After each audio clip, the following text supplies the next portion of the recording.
Olá, pessoal. Neste vídeo faremos a apresentação do trabalho 2 sobre comunicação entre processos, da disciplina Sistemas Operacionais 1, do professor Júlio. Meu nome é Diego da Silva Parra. Oi, eu sou o André Baconcelo. Olá, eu sou o Matheus Fernandes.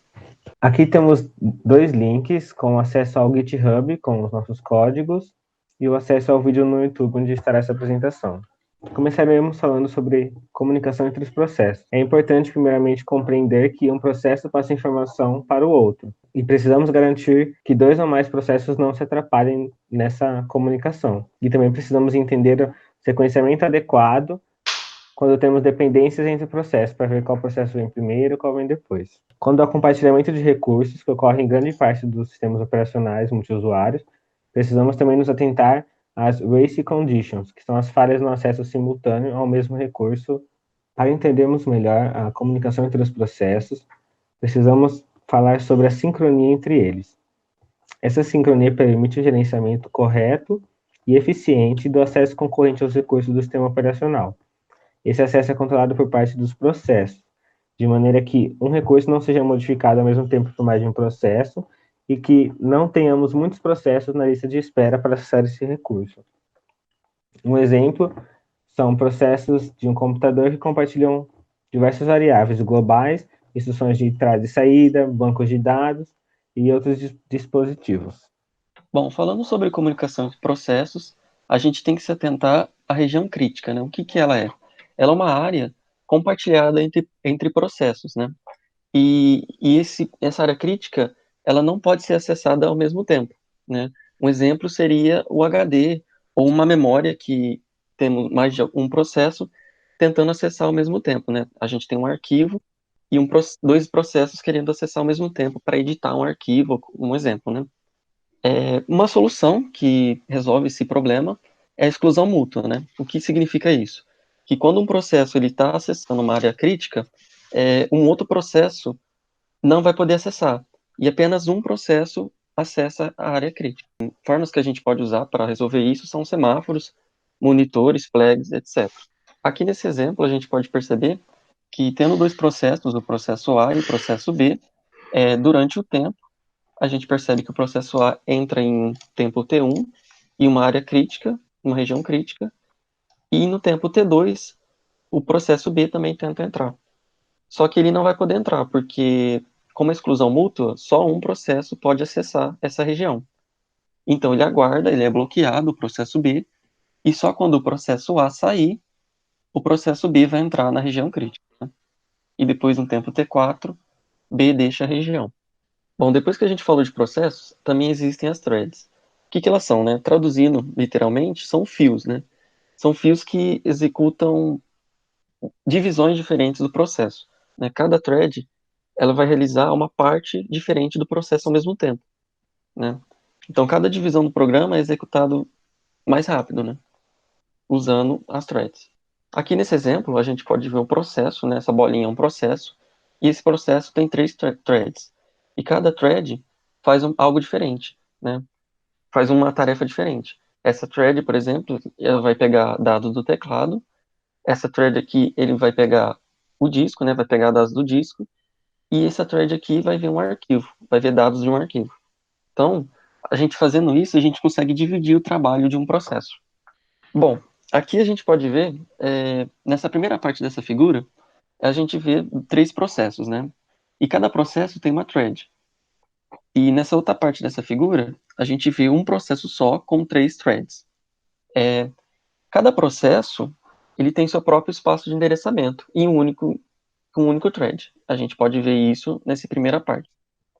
Embora cada uma das partes tenha três threads, a primeira figura indica que cada uma delas opera um espaço de endereçamento diferente. Então, esse processo aqui não vai conseguir enxergar essa thread aqui. Esse processo aqui não vai conseguir enxergar essa thread aqui. Nessa outra figura, essas três threads, elas conseguem se comunicar, porque ela está em um único processo, né? Então, ela está em um único endereçamento, que é o endereçamento desse processo aqui. Então, a gente pode ver que os três estão compartilhando o endereçamento de memória. Os semáforos. Semáforos são uma forma de controlar recursos compartilhados que várias threads acessam. Ou seja, eles dão permissão para algumas threads acessar, enquanto isso ele faz que outras esperem, ou seja, elas dormem. Quando as threads acabam de utilizar tal recurso, elas mandam um sinal que acorda as outras threads, dando permissão para elas utilizarem o recurso. As operações em semáforo elas são atômicas. O que isso quer dizer? Quer dizer que um processo só pode executar ao mesmo tempo operações em um semáforo. Isso implica que o segundo processo deve esperar até as operações do outro acabar, ou seja, ele entra em modo sleep, ou seja, ele está dormindo, e aí quando o outro processo acabar de realizar as operações, ele manda um sinal para esse e ele acorda por meio da primitiva wake up. Os mutex. Os mutex, a gente pode falar que ele é um tipo de semáforo, só que um pouco mais simples. Ele é representado por uma variável compartilhada que pode estar em dois estados, travado ou destravado, 0 ou 1. Ela pode ser representada apenas por um bit, mas na maioria das vezes ela é representada por um inteiro. O 0 significando destravado e todos os outros valores significando travado. Na biblioteca das threads, você encontra várias funções que são usadas para sincronizar as threads. Uma delas seria o mutex. E como a gente pode ver aqui, a gente tem alguns exemplos de funções que podem ser utilizadas com ele. Os deadlocks. O deadlock é um tipo de erro que acontece quando dois processos ficam bloqueados, um esperando o outro. A gente tem um exemplo no próximo slide. Nesse caso, cada um solicita o recurso que está alocado ao outro. Isso acarreta no deadlock. Um outro exemplo seria no problema do produtor e consumidor.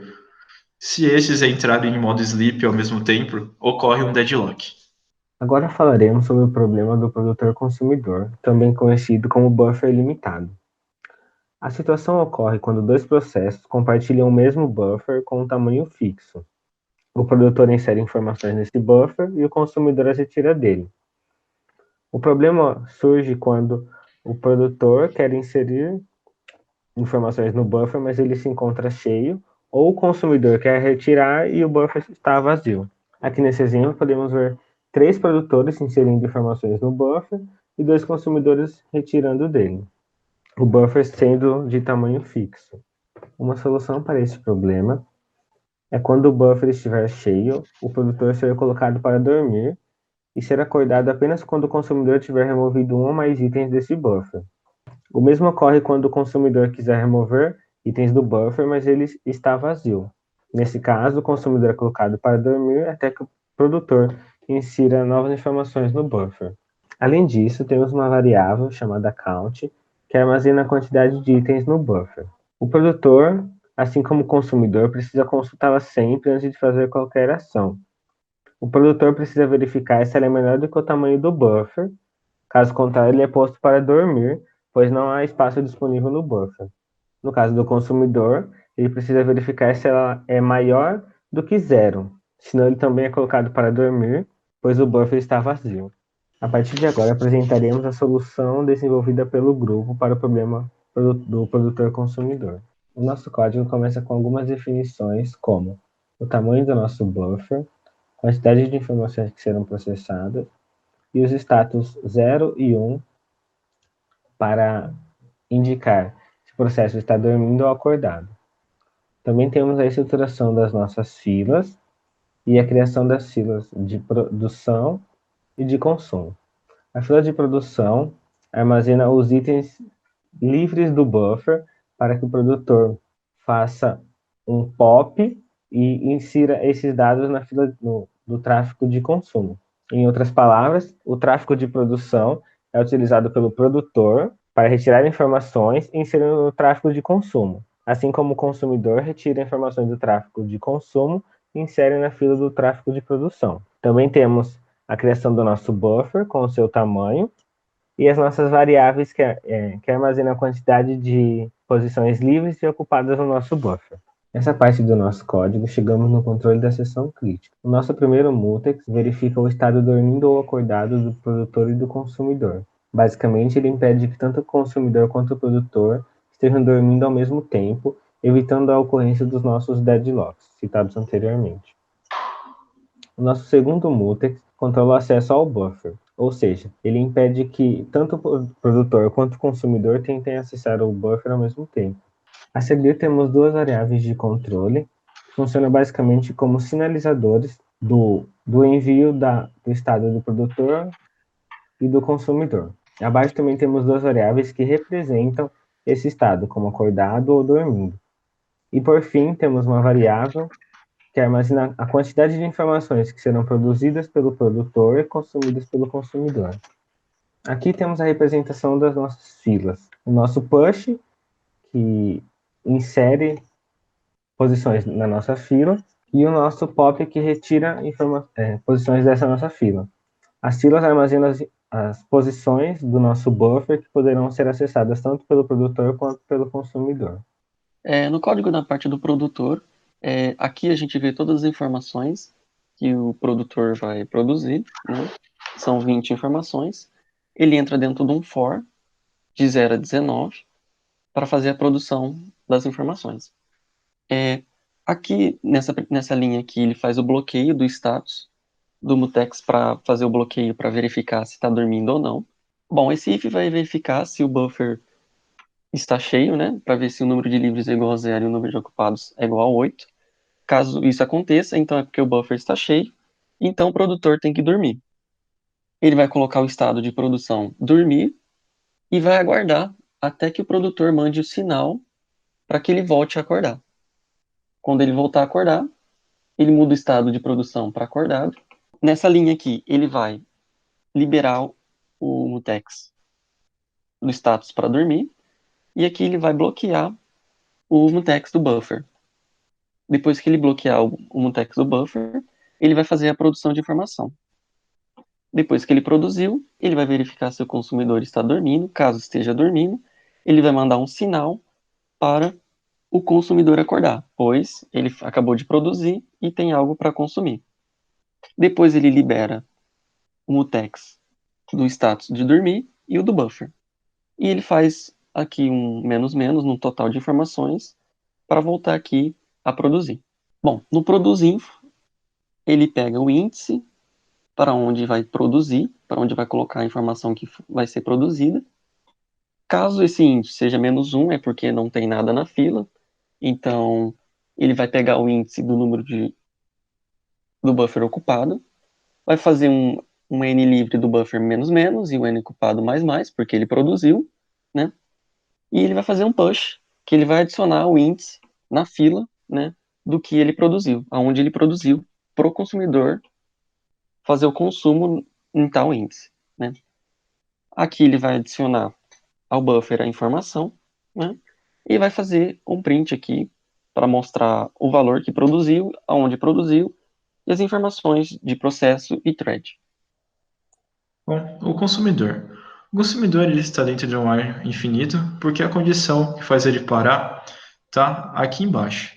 Primeiro, ele dá um lock na condição de dormir, porque ele vai verificar se o buffer está vazio. Se o buffer estiver vazio, ele pode ter acabado todas as informações que ele tem que consumir. Então ele verifica aqui, se acabou, ele encerra o consumo. Ou seja, ele consumiu tudo que o produtor já produziu e o produtor não vai produzir mais nada. Senão, ele dorme, porque não tem mais nada no buffer para consumir. Então ele muda o status de consumo para dormindo e ele dá um wait esperando um sinal do produtor produzir lá e falar para ele acordar. Quando o produtor produzir e mandar ele acordar, ele vai trocar o status dele para acordado e vai printar aqui acordando. E se ele está acordado, ele dá um unlock na condição que libera dormir, ou seja, o produtor pode dormir agora, e dá um lock no buffer, porque ele vai alterar ele. Aí então ele vai consumir a informação. Nessa função, vamos ela aqui.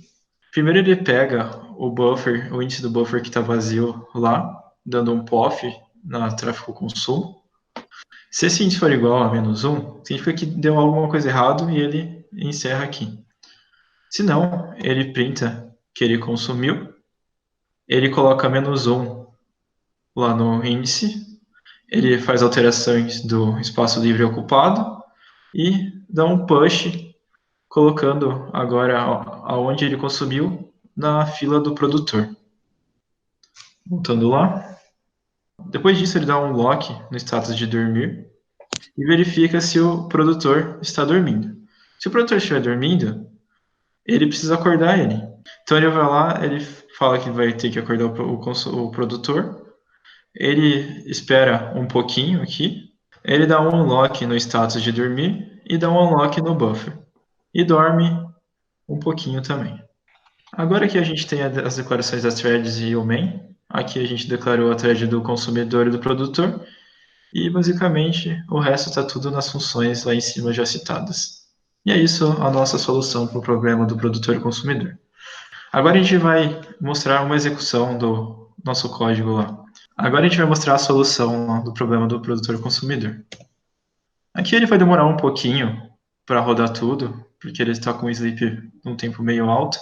A gente volta quando ele acabar de rodar.